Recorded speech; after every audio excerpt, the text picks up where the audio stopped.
Okay, so the review, your test will be on Wednesday. Sort of things that'll be on the test. Groom, suppose I had these numbers.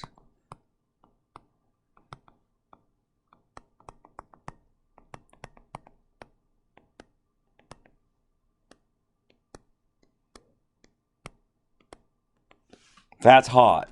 Can you find the average, Groom? That is the sample average? By God, I sure can.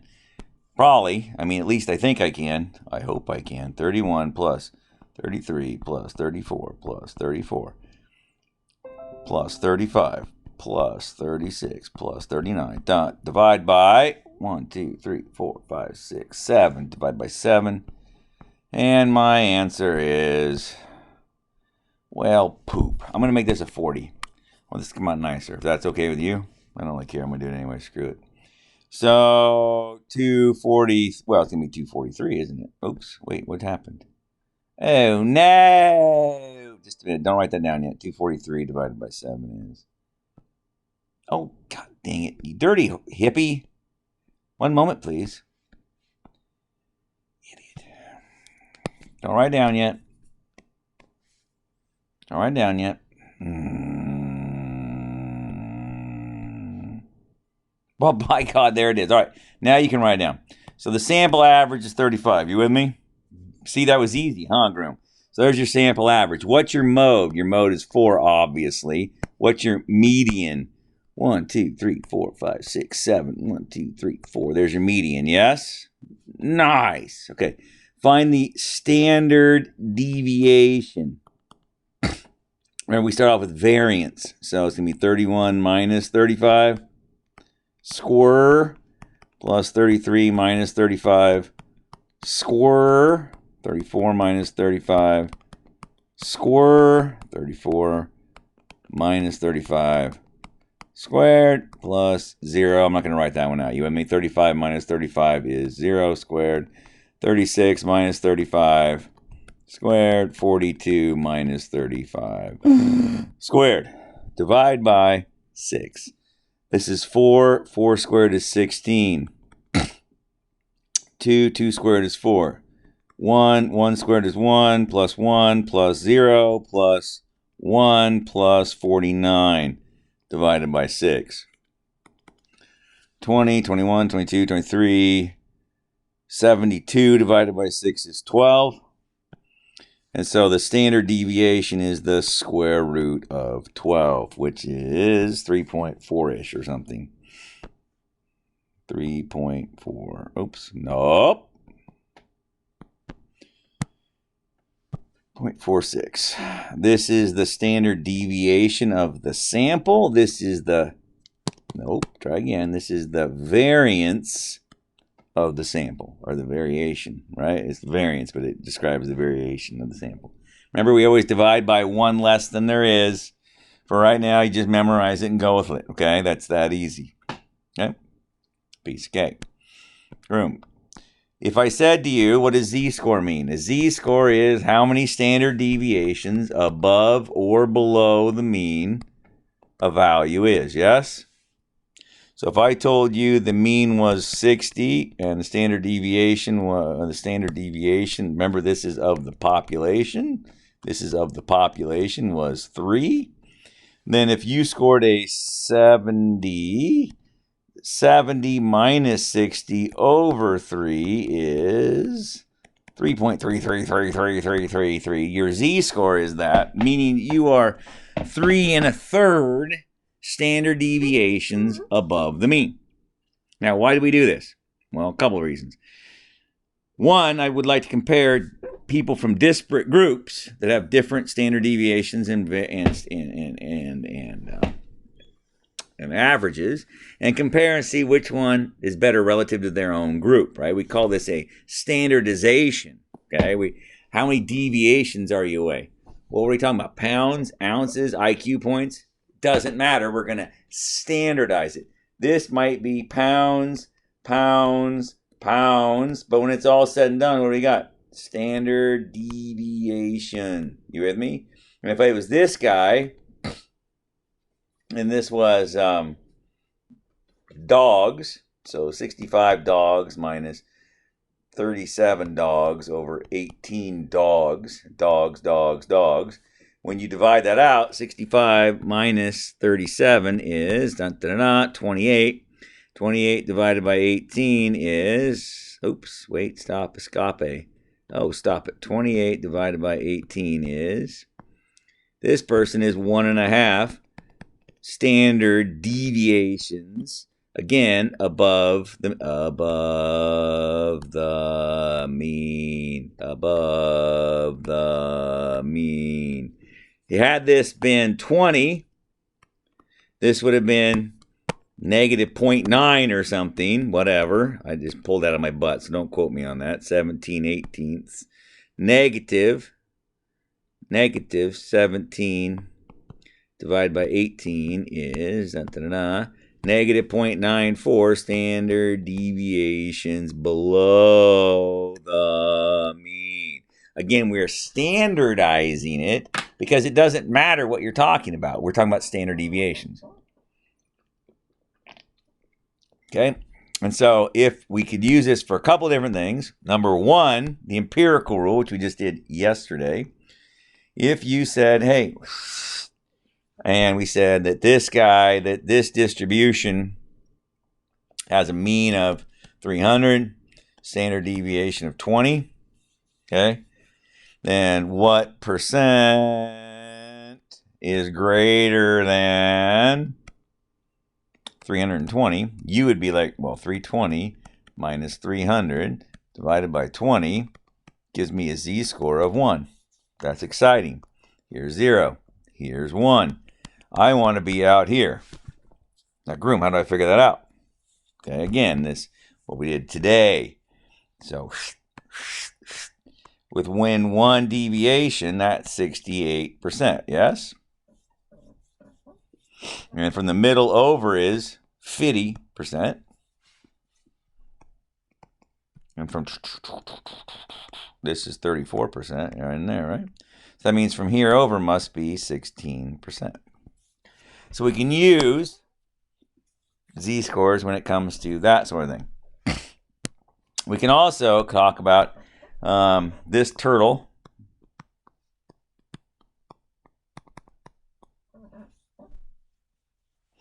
Looks weird. I don't know. He weighs 20 pounds, sure.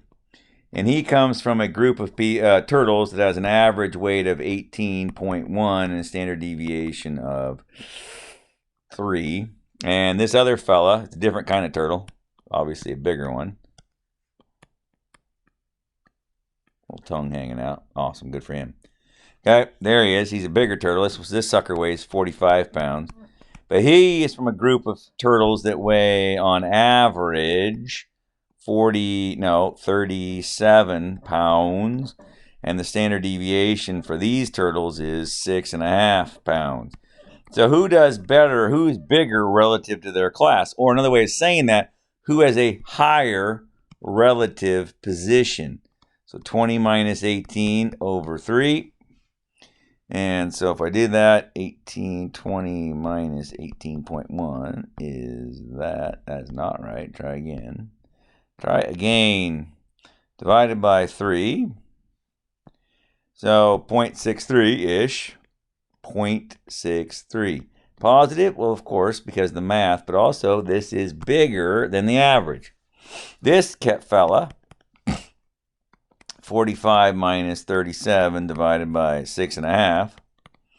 Well, I'm no math teacher, but I feel like 45 minus 37 divided by 6.5 is bigger than 1. So it's 1.2.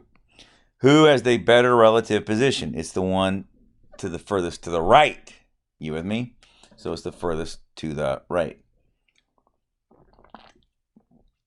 In other words, this guy is a little weirder relative to his group than this guy is to his group. Why? Because he's further out in the tail. Okay? Again, we call this relative position.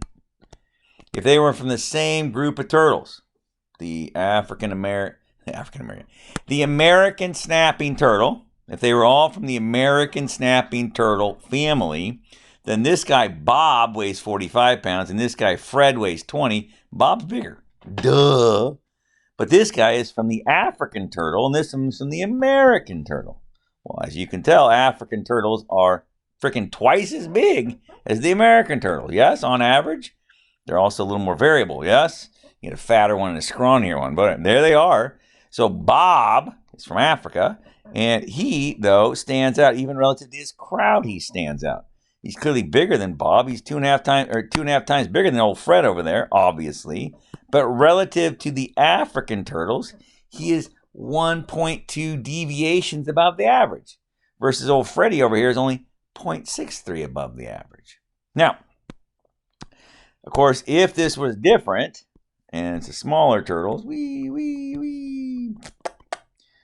don't know what that looks like. It must be his tail. There you go. That's his face. Sorry, it's upside down. This fella is 5 pounds. Oh, no. He comes from a set of turtles that is, on average, 9. Standard deviation of 2.1. And this fella, whoa, look at the monster neck on that thing. It looks odd.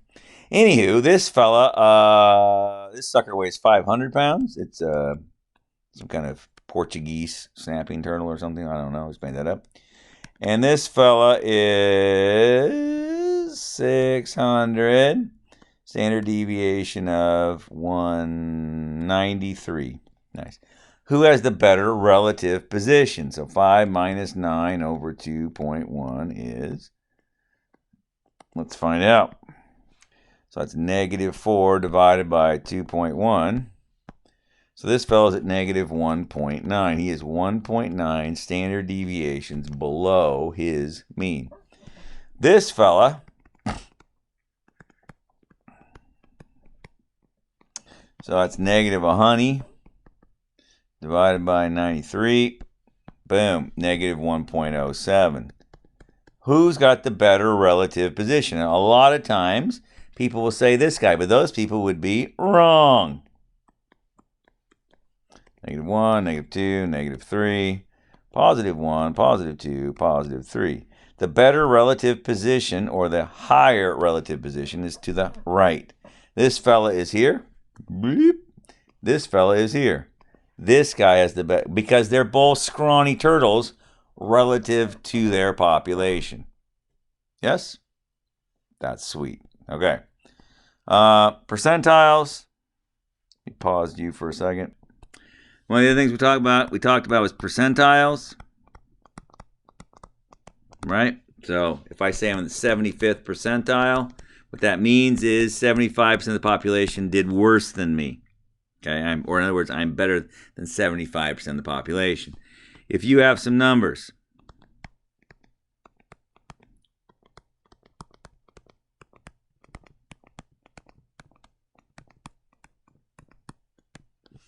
there's 1, 2, 3, 4, 5, 6, 7, 8, 9, 10, 11 numbers here, right? So n equals 11. So to find the pth percentile, you simply do, remember, n plus 1 times p over n. Okay? What I mean, or p over 100, rather. So what do I do by that? Okay, well, for instance, suppose I say to you, listen, I want the, by God, I want the 75th. So that's 12 times 0.75, or if you prefer, or 12 times 75 over 100. Remember, 75 over 100 is 0.75. Well, that comes out to be 9. Okay?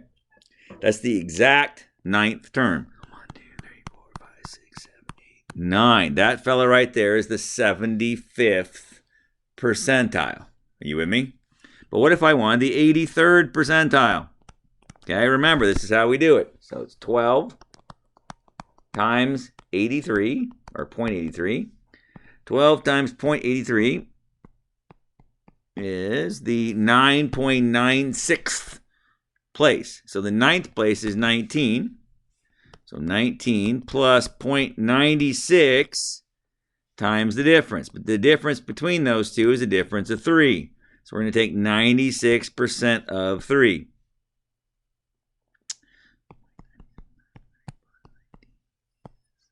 21.88. That right there is the 83rd percentile. Now remember, we didn't do it just to do it necessarily. So we did it because we wanted to find our box plots. So recall, when you make a box plot, this is the first quartile, or quartile 1, or in other words, the 25th percentile.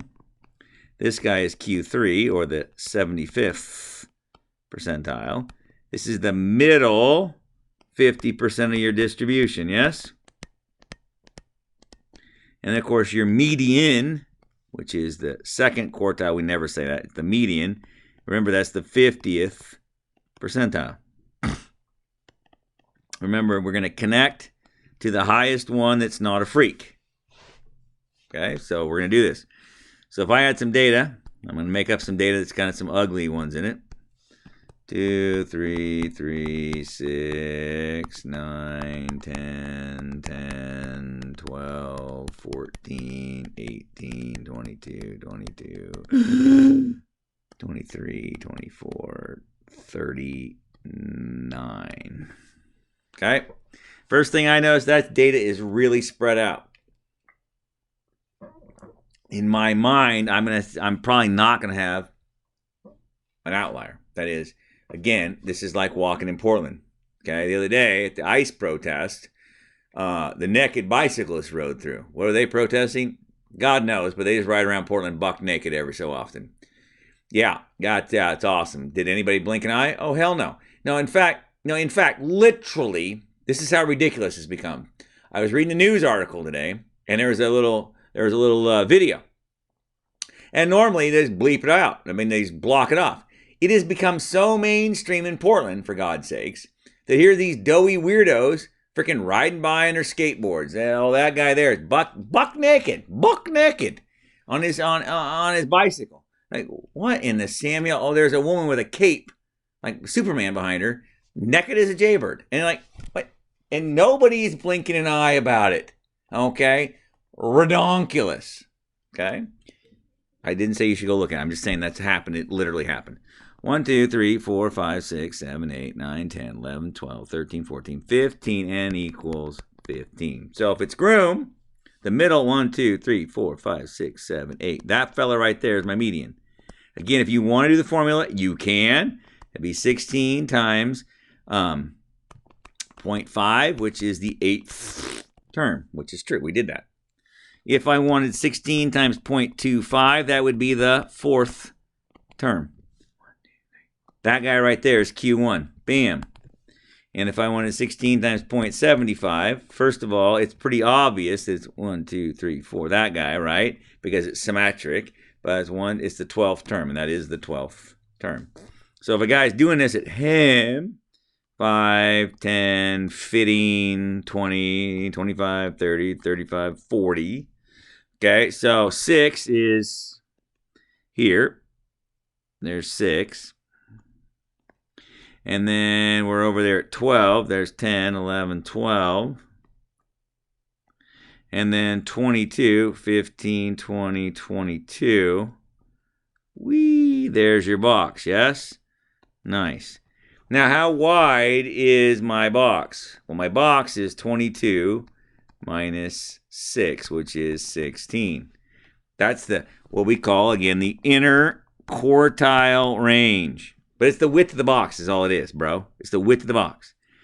So what we're going to do is we're going to take 16 times 1.5. And that comes out to be 24. What we're going to do is we're going to go out 24 from the end of the box. Well, if you add 24 to 22, you get 46. So this is 25, 30, 35, 40, 45, 46 is right here. This is where the freaks are. Freaks. This way, yes? Do we have any freaks? We don't. 39 was our biggest number. So because he's not a freak, he can be connected to the group. We're going to subtract 24 off of 6. Well, that's negative. There's nobody down there, obviously. So 2 is our smallest guy that's not a fruitcake. Yes? Now, on the test, I promise you'll be making 1 or 2 of these. And then, and this is the key, Jilly Bennett, right here. By the way, happy birthday, Jilly. From here to here is 50% of the population, yes? because there's 25% here and there's 25% here, right? Quartiles. We've broken into quarters, yes? Here is also 20. Good gosh. That's also 50%. That is really stretched out to the right, yes? So we'd say it's skewed to the right. Okay? Pretty nice, huh? But nobody is an outlier on this problem. And why is that? Because we are so spread out right off the hop. Now, if a feller was to do this problem,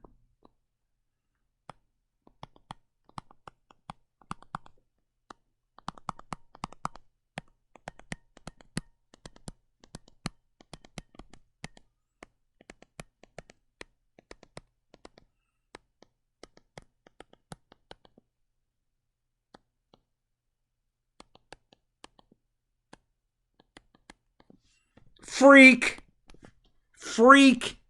right? Do you see that? These guys are all tightly compacted. 40's a freak. So here we go. 1, 2, 3, 4, 5, 6, 7, 8, 9, 10, 11, 12, 13 problems, I believe. 13. N equals 13. That means 8. No, number 7 is our middle guy. 1, 2, 3, 4, 5, 6, 7. This guy here is my median, yes? I need the first quartile. So 25% times 14. That's 114, stupid. Try again. 3.5. So 1, 2, 3. So the third term, so 5, plus half of that difference. Well, the difference is a quarter, or it's 5, I mean, it's 0.5. And I'm going to take half of that, so it's going to be 5.25. Oops, 0.75 times 14 comes out to be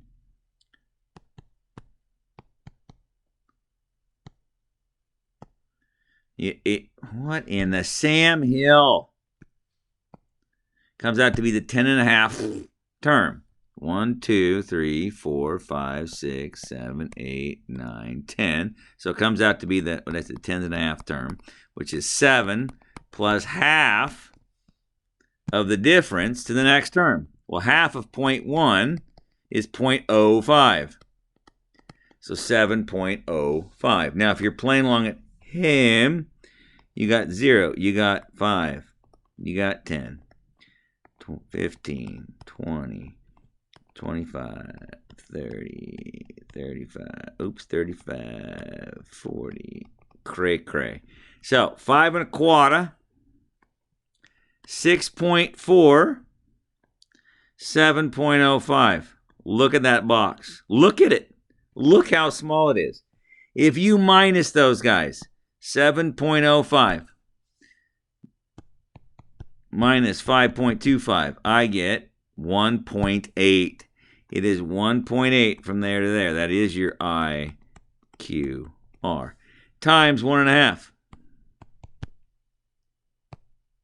Oh, you hippie. 2.7.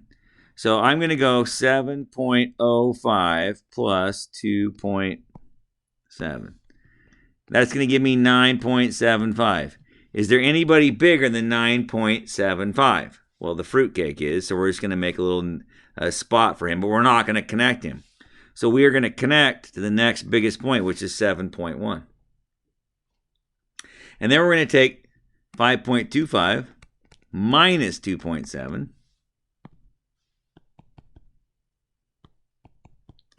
And I'm going to get 2.55. Do I have any numbers that are less than? No, I don't. 5 is the smallest number I got. There's your box plot, friends. Ignoring the outlier over here, what does that look like? By God, there's 50%. There's 50%. They're identical. That would be perfectly symmetric, excluding this guy. By the way, if you were doing a sample and you were growing, I don't know, warts in a dish or something. Look at all these little warts in a petri dish. How exciting. Nice. Whatever. And the average wart, you put a little compound W on it. You come back and measure it tomorrow, and it's shrunk by half, by 2 point, like the average maybe like 5 or 6 millimeters or something. And you're like, that's really working. And this one over here is like shrunk by 40 millimeters. You're like, whoa. Now, is that a good thing? Sure it is. Would it be weird if you gave something and it just ballooned up overnight? Yeah. Now, question. Can you ignore outliers? Not always. Yes? Like, for instance, only one guy died in our drug test of compound W. I'm sorry, you're treating their warts and they died? Correct. What did you do? Well, I put some of this gookumpucky on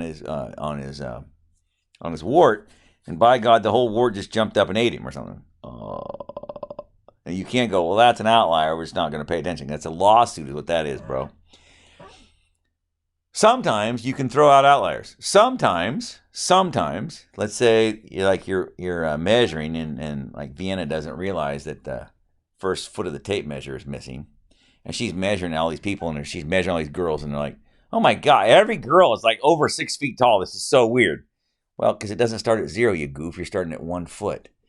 Oh, okay. So a mismeasurement sometimes, right? Or sometimes suppose the battery went dead in your thermometer, right? So not the old school, mercury style, but like, an electric one. And it came back and it said that you have a fever of 145. What? Oh, you better check that again. Oh, I'm sorry. It's 107 or 102. Well, 102. Yeah, I can live with 102. 145, you're dead, of course, right? And so, like, do you know why? Yeah, the battery was dead. Okay, so sometimes you know that there's a problem. Like, there's a problem and you can pinpoint it. Other times you're like, I don't know what the deal is here, but I should probably go look into it a little bit more. Okay, because I don't want to kill anybody. Nice. And then the last thing, of course, in this chapter was Chebyshev, and you can watch the video from yesterday if you want to see that one again. There's one last thing, I guess. There is one last thing, and that's the coefficient of variation. So the coefficient of variation.